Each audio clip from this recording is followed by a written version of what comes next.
बिहार में नई सरकार के गठन के बाद आज से विधानमंडल का शीतकालीन सत्र शुरू होने जा रहा है। शीतकालीन सत्र के शुरू होने को लेकर के राजधानी पटना के जिला प्रशासन ने सुरक्षा की व्यापक और कड़े इंतजाम कर रखे हैं। सत्र के दौरान पटना में बीएनएस की धारा 163 लागू रहेगी और जिसके तहत किसी भी प्रकार के प्रदर्शन, जुलूस और सार्वजनिक विरोध कार्यक्रम पर पूर्ण तरीके से प्रतिबंध प्रभावी होगा। इसके अलावा अगर हम बात करें तो विधानसभा भवन और सचिवालय थाना क्षेत्र के आसपास के विशिष्ट मार्गों पर प्रतिबंध लागू रहेंगे। कुछ सरकारी अधिकारी, सुरक्षा कर्मी और अधिकृत लोगों को छोड़ करके सबके ऊपर ये लागू किया जाएगा। 5 दिनों तक चलने वाले सत्र के दौरान सुरक्षा में 800 जवानों की तैनाती की गई है। बिहार में नई सरकार के गठन के बाद आज से विधानमंडल का शीतकालीन सत्र शुरू होने जा रहा है और शीतकालीन सत्र सुचारू ढंग से चले, इसको लेकर के सभी तरीके की तैयारियां सुनिश्चित की जा रही है। इसके अलावा सत्र के शुरू होने को लेकर के पटना के जिला प्रशासन ने सुरक्षा की चाक चौबंद व्यवस्था कर रखी है। सत्र के दौरान पटना में बीएनएस की धारा 163 लागू रहेगी और जिसके तहत किसी भी प्रकार के प्रदर्शन, जुलूस और सार्वजनिक विरोध कार्यक्रम पर पूर्ण तरीके से प्रतिबंध प्रभावी रहेगा। इसके अलावा अगर बात करें तो विधानसभा भवन और सचिवालय थाना क्षेत्र के आसपास के विशिष्ट मार्गों पर प्रतिबंध लागू रहेंगे। कुछ सरकारी अधिकारी, सुरक्षा कर्मियों और अधिकृत लोगों को इससे छूट दे दी गई है। इसके अलावा 5 दिनों तक चलने वाले सत्र के दौरान सुरक्षा में 800 जवान की तैनाती इस दौरान की गई है।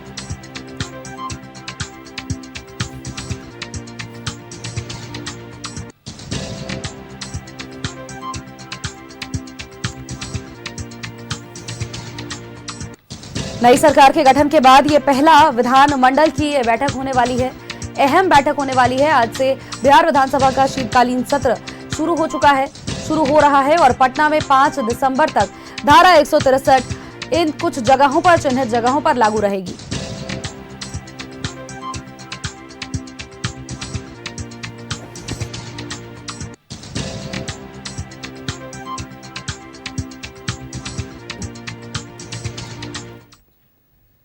और इस शीतकालीन सत्र में क्या कुछ होने वाला है, पूरी जानकारी जीएफएक्स के माध्यम से आपको ग्राफिक्स के माध्यम से समझाते हैं। तो देखिए, बिहार में 18वीं विधानसभा का पहला सत्र आज से शुरू होने जा रहा है और पहले दिन क्या कुछ होगा इसकी पूरी अपडेट्स हम अपने दर्शकों तक साझा करेंगे। नवनिर्वाचित सदस्यों को पहले तो शपथ दिलाई जाएगी। प्रोटेम स्पीकर नरेंद्र नारायण यादव शपथ दिलाएंगे। तो वही पहले ही दिन नए विधानसभा अध्यक्ष पद के लिए नामांकन होगा। बीजेपी के डॉक्टर प्रेम कुमार अध्यक्ष पद के लिए नामांकन करेंगे और एक से ज्यादा नामांकन होने पर 2 दिसंबर को अध्यक्ष पद का चुनाव होगा, जबकि 3 दिसंबर को विधानमंडल के दोनों ही सदनों का संयुक्त अधिवेशन होगा। प्रोटेम स्पीकर नरेंद्र नारायण यादव शपथ दिलाएंगे। ये अपडेट्स अपने दर्शकों को हम दे रहे हैं। पहले ही दिन नए विधानसभा अध्यक्ष पद के लिए नामांकन होगा। बीजेपी के डॉक्टर प्रेम कुमार अध्यक्ष पद के लिए नामांकन करेंगे। इसके अलावा अगर हम बात करें तो एक से ज्यादा नामांकन होने पर 2 दिसंबर को अध्यक्ष पद का चुनाव होगा। 3 दिसंबर को विधानमंडल के दोनों ही सदनों का संयुक्त अधिवेशन होने वाला है। संयुक्त अधिवेशन में राज्यपाल का अभिभाषण होगा। इसके बाद की अगर हम बात करते हैं तो 4 दिसंबर को राज्यपाल के अभिभाषण पर इस दौरान चर्चाएं की जाएंगी। इसके अतिरिक्त 5 दिसंबर को द्वितीय अनुपूरक व्यय विवरणी पर चर्चा की जाएगी और 5 दिसंबर का वो दिन रहेगा जब विनियोग विधेयक भी पेश किए जाएंगे। 1 से लेकर के 5 दिसंबर तक बिहार विधानमंडल का ये सत्र। और खबर पर अपडेट्स के साथ सहयोगी रोहित हमारे साथ बने हुए हैं। रोहित का एक बार रुख कर लेते हैं। रोहित, आज का ये दिन काफी ज्यादा महत्वपूर्ण है क्योंकि देखिए, चुनाव संपन्न होने के बाद, सरकार गठन होने के बाद शीतकालीन सत्र आज से 5 तारीख तक शुरू होने वाली है और 5 दिवसीय कार्य दिवस 5 रहेंगे और ऐसे में तमाम जो चीजें हैं, सभी चीजों को सुचारू ढंग से चलाने के लिए प्रशासन ने भी व्यापक इंतजाम किए रखे हैं। धारा 163 तमाम जगहों पर लागू है। सुरक्षा के भी व्यापक इंतजाम, 800 जवानों की तैनाती की गई है। इसके अतिरिक्त अगर हम बात करें तो नवनिर्वाचित विधायकों को आज प्रोटेम स्पीकर शपथ दिलाएंगे।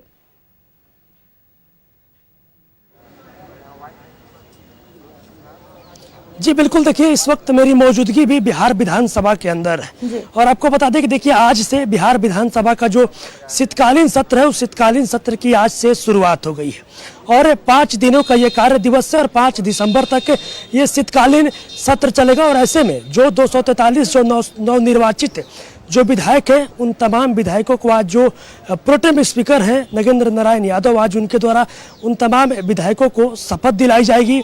वहीं अगर बात करें तो कल बिहार विधानसभा का जो अध्यक्ष होगा वो सत्ता पक्ष और विपक्ष जो भी जीते हुए प्रत्याशी हैं उन तमाम लोगों के द्वारा विधानसभा अध्यक्ष को चुना जाएगा। और वहीं अगर बात करें तो तीसरे दिन यानी कि 3 दिसंबर को राज्यपाल के द्वारा बिहार विधान सभा में और बिहार विधान परिषद में दोनों जगहों पर अभिभाषण भी होना है। और उसके बाद 4 तारीख को देखिए जो सत्ता पक्ष है, सत्ता पक्ष के द्वारा जो धन्यवाद ज्ञापन है वो राज्यपाल को दिया जाएगा, उनको ज्ञापन सौंपा जाएगा। वहीं अगर बात करें तो 5वें दिन यानी कि जो आखिरी दिन होगा 5 दिसंबर का जो दिन होगा उस दिन सवाल जवाब भी होना है। और ऐसे में देखिए अब सदन की कार्रवाई भी थोड़ी देर में शुरू हो जाएगी।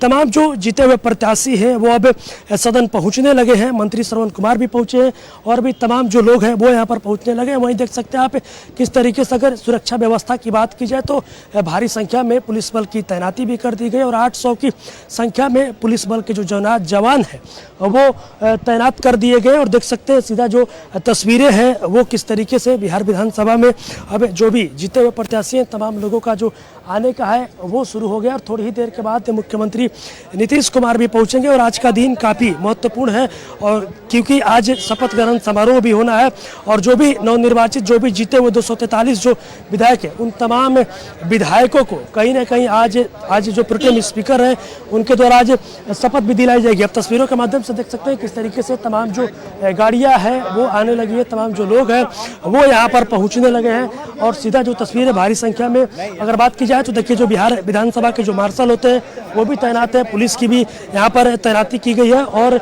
विधानसभा कैंपस का जो रेडियस है 163-500 मीटर के दायरे में लगाया गया है ताकि कोई भी जो आंदोलनकारी है, जो प्रदर्शनकारी हैं वो बिहार विधानसभा के जो कैंपस है उसके 500 मीटर के दायरे में ना आ जाए। इन तमाम चीज़ों को लेकर वहीं अगर बात की जाए तो डॉग स्क्वाड की जो टीम है वो भी यहाँ पर तैनात की गई। और सुरक्षा व्यवस्था की अगर बात की जाए तो काफ़ी पुख्ता जो सुरक्षा व्यवस्था है वो की गई है। और थोड़ी ही देर के बाद मुख्यमंत्री नीतीश कुमार भी पहुंचेंगे। हालांकि अभी तक जो भी जीते हुए प्रत्याशी हैं, प्रत्याशियों का आने का जो सिलसिला है वो जारी हो गया है। तमाम जो प्रत्याशी हैं वो पहुंचने लगे हैं और देख सकते हैं किस तरीके से। और आज आपको बता दें कि आज 243 जो नवनिर्वाचित जो विधायक हैं उन तमाम विधायकों का आज शपथ भी होना है। और ऐसे में देखिए कल जो होगा वो कल बिहार विधानसभा के अध्यक्ष के रूप में किसे चुना जाएगा ये भी देखना होगा। और उसके बाद तीसरे दिन की अगर बात करें तो राज्यपाल का अभिभाषण भी होना है। और देख सकते हैं किस तरीके से तमाम जो पुलिसकर्मी हैं वो भी मौजूद हैं। और एक मिनट सर आज सत्र का पहला दिन। जी बिल्कुल, आज सत्र का पहला दिन है और आज से बिहार विधानसभा सत्र का आज से स्टार्टिंग होने जा रहा है।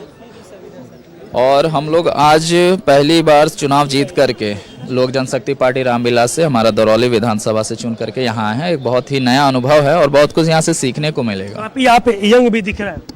जी बिल्कुल, हमारे राष्ट्रीय अध्यक्ष श्री चिराग पासवान जी का विजन ये है MY समीकरण महिला और युवा का, जिसमें युवाओं को और महिलाओं को बहुत ज़्यादा मौका मिलता है। क्या कुछ आप आज से सदन की शुरुआत हो गई है, क्या कुछ तैयारी है आप लोगों की? आज तो शपथ ग्रहण का होगा, उसके बाद से जो हमारा सत्र चलेगा उसमें हमारी प्रमुख मुद्दे हमारे क्षेत्र से रहेंगे डिग्री कॉलेज का, केंद्रीय विद्यालय का, स्टेडियम हमारे युवाओं के लिए ताकि स्पोर्ट्स को बढ़ावा मिल सके और स्वास्थ्य शिक्षा के लिए हम लोग काम करने जा रहे हैं। जो विपक्ष के लोग हैं, हालांकि इस बार विपक्ष की संख्या काफ़ी कम है, लेकिन विपक्ष के लोगों का कहना है कि जो बिहार का मुद्दा होगा, जो जनहित का मुद्दा होगा उससे हम लोग सदन में उठाएंगे और सत्ता पक्ष के लोगों को घेरेंगे। जी बिल्कुल, आपने सही कहा, विपक्ष बिल्कुल ना समान है और विपक्ष अब खत्म हो चुका है वो अपनी रणनीति अपनी विजन की तरफ से, क्योंकि आज का युवा जाग चुका है। वो जानते हैं हमारी बिहार की जनता कि इस बार जाति धर्म से ऊपर उठकर उन्होंने वोट कर देने का काम किया है ताकि बिहार में विकास की लहर फैल सके। आगे की रणनीति क्या होगी? आज तो मान लीजिए आज आप लोगों को मतलब शपथ दिलाई जाएगी, आगे की रणनीति अब तो आप जीत गए हैं, आज शपथ भी ले लेंगे, क्या कुछ क्षेत्र के लोगों के लिए क्या कुछ तैयारी? हमारे क्षेत्र के लोगों के लिए तो सबसे पहले हमारे यहाँ जो सबसे ज़्यादा दिक्कत है वो जल जमाव का है, सड़क का है, नाले का है। स्वास्थ्य और शिक्षा और रोज़गार के लिए जो हमारे ये लोगों को पलायन करना पड़ता है वो हम चाहेंगे कि बिहार में ही उस चीज़ की व्यवस्था हो ताकि हम बिहार वासियों को पलायन मुद्दा हो, पलायन का मुद्दा शिक्षा और रोज़गार के लिए, ताकि शिक्षा और रोज़गार के लिए हम युवाओं को बिहार के बाहर न जाना पड़े, वो अवसर हमें बिहार में ही मिले। चलिए देखिए, मेरे साथ एलजेपीआर के जीते हुए प्रत्याशी थे और देख सकते हैं किस तरीके से तमाम जो नवनिर्वाचित जो विधायक हैं, जो जीते हुए प्रत्याशी हैं, उन लोगों का जो आने का सिलसिला है वो जारी हो गया है। तमाम जो लोग हैं वो यहाँ पर पहुँचने हैं। वहीं हमने देखिए बातचीत करने की भी कोशिश की। उनका साफ तौर पे कहना है कि कहीं ना कहीं जो पलायन है, बिहार के लोगों के लिए पलायन एक सबसे बड़ा मुद्दा है और पलायन पर हम लोगों की जो सरकार है, यानी कि जो नए एनडीए गठबंधन की सरकार बनी है, उस सरकार में हम लोग पलायन पर काम करेंगे, क्योंकि हम लोग चाहेंगे किस तरीके से बिहार के जो लोग रहते हैं पलायन रोका जाए, कि उनको बिहार में ही काम मिल जाए। हालांकि अब देखिए आज कुछ ही देरों के बाद से सदन की कार्रवाई जो है वो भी शुरू हो जाएगी। मुख्यमंत्री नीतीश कुमार भी बस थोड़ी ही देर में पहुंचेंगे। और वहीं सुरक्षा व्यवस्था की बात किया जाए तो सुरक्षा व्यवस्था काफ़ी यहाँ पर पुख्ता किया गया है और 800 की संख्या में जो पुलिस बल के जो जवान जो हैं उनको तैनात किया गया है। डॉग स्क्वाड की जो टीम है वो भी तैनात है। इसके अलावा रोहित, अगर बात करें तो देखिए कई तरह के बदलाव भी किए गए हैं। सदन इस बार पूरी तरह से पेपरलेस हो चुका है और अब विधायकों का सवाल पूछना, जवाब प्राप्त करना, सभी चीजें डिजिटल फॉर्मेट में होने वाली हैं, टैबलेट के माध्यम से। तो यानी कि ये जरूर कहा जा सकता है कि नवनिर्वाचित विधायकों के लिए भी और जो पुराने पहले विधायक जो कि रिपीट हुए हैं इस बार, उनके लिए भी एक अलग सा अनुभव होगा।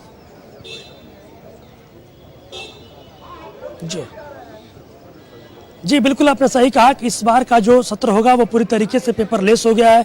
जो भी नए जीत कर आए हैं या फिर जो पुराने हैं उनके लिए ये काफ़ी जो अनुभव होगा वो बेहतर होगा। और ऐसे में देख सकते हैं जो अब तमाम जो बैठने के लिए जो सीटें बनाई गई है, जो चेयर है, उन तमाम चेयर पर कहीं ना कहीं अब जो पहले पेपर वाली सिस्टम थी, लेकिन अब पूरी तरीके से उसको पेपरलेस कर दिया गया। और अब हर जो जहाँ पर भी प्रत्याशी बैठेंगे, जहाँ पर भी विधायक बैठेंगे, माननीय बैठेंगे, वहाँ पर अब टैबलेट की व्यवस्था कर दी गई है और टैबलेट से ही वो तमाम जो कार्यवाही चल रहा है उन तमाम चीज़ों को भी देख सकते हैं और जो भी उनका सवाल जवाब होगा वहां से भी वो रिपीट कर सकते हैं। इसके अलावा रोहित, अगर हम बात करें तो देखिए बीजेपी के डॉक्टर प्रेम कुमार अध्यक्ष पद के लिए नामांकन करेंगे और जो अभी कयास लगाए जा रहे हैं, एक से ज्यादा अगर नामांकन होते हैं तो ऐसे में 2 दिसंबर को इस पर मोहर लग पाएगी कि आखिर असल में स्पीकर कौन होगा। तो क्या कयासों का बाजार अभी भी गर्म है? क्या प्रोटेम स्पीकर नरेंद्र नारायण यादव जो हैं वो भी अपना नामांकन दाखिल कर सकते हैं?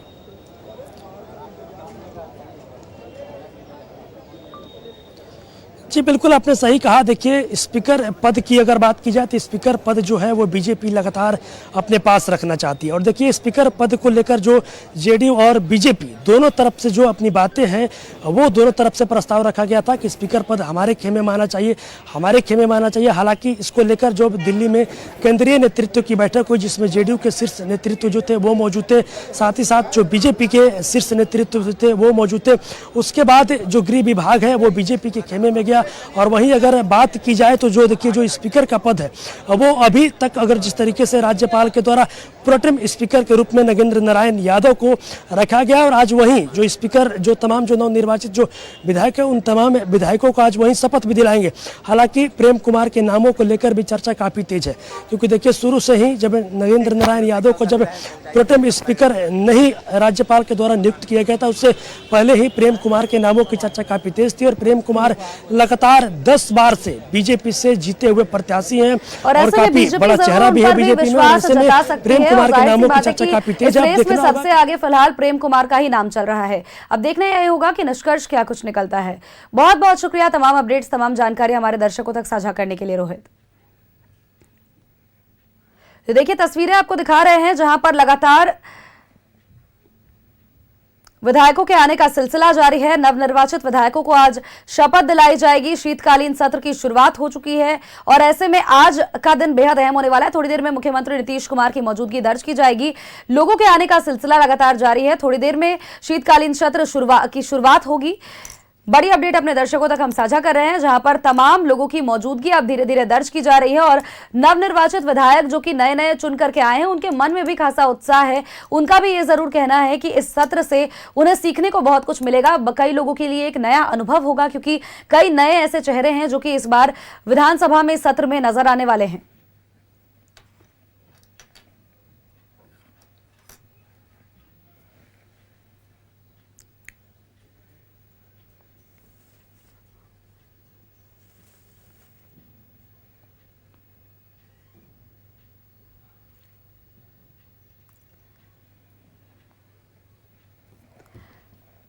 तो ये अपडेट्स लगातार हम अपने दर्शकों तक साझा कर रहे हैं, जहां पर बिहार में नई सरकार के गठन के बाद आज से विधानमंडल का शीतकालीन सत्र शुरू होने जा रहा है।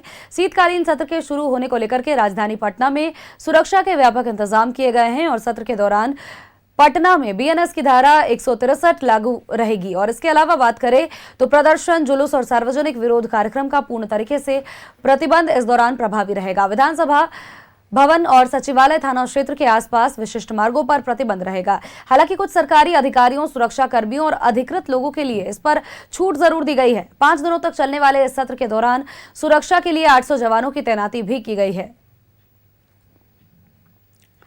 बिहार में 18वीं विधानसभा का पहला सत्र आज से शुरू होने जा रहा है और पहले दिन नवनिर्वाचित सदस्यों को शपथ दिलाई जाएगी। प्रोटेम स्पीकर नरेंद्र नारायण यादव शपथ दिलाएंगे और पहले ही दिन अगर बात करें तो नए निर्वाचित लोगों को शपथ दिलाई जाएगी, तो उनमें भी काफी उत्साह है। नई चीजें लोगों को सीखने के लिए मिलेंगी और अपने क्षेत्र के लिए, अपने क्षेत्र के विकास के लिए तमाम कार्य करने के लिए अग्रसर सभी विधायक नजर आने वाले हैं।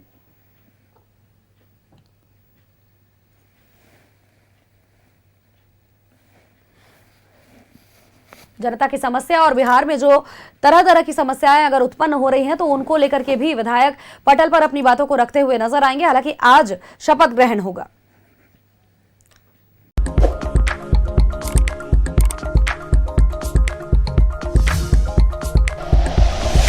Like and share videos, subscribe करें हमारा चैनल और प्रेस करें बेल आइकॉन। न्यूज़ 11 भारत, सच है तो दिखेगा।